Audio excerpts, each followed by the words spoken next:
Saya ingin tahu juga terkait dengan pengawasan di Kemenkominfo maupun Kemenkomdigi.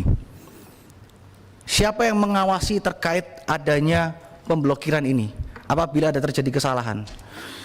Saya tadi pagi saya conference call dengan pegiat media sosial namanya Roy Sakti dan Mr. Bird. Mungkin teman-teman Kominfo sudah tahu siapa Mr. Bird. Kenapa saya bilang sudah tahu? Karena Mr. Bird dipanggil Kominfo tanggal 12 Agustus 2024. Mr. Bird di situ menyatakan bahwa situs yang diblokir oleh Kemenkominfo pada waktu itu bukan situs judi online, tapi situs WordPress. Dan dipanggil, disuruh membuktikan dan dibuktikan di Kominfo, bertemu dengan Pak Bima dan Pak Bintang.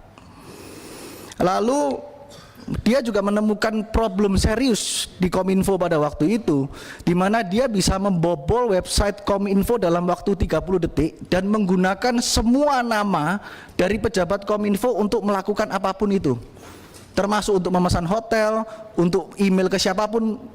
Jadi itu sampai detik hari ini sudah disampaikan dan ditunjukkan dan belum diperbaiki. Sampai hari ini belum diperbaiki. Nah, ini tentunya harus menjadi perhatian yang serius karena ini Kominfo ya. Jadi kami berharap sekali bahwa ke depan Kominfo bisa memperbaiki diri. Nah, download Tribun X sekarang, menghadirkan lokal menjadi Indonesia.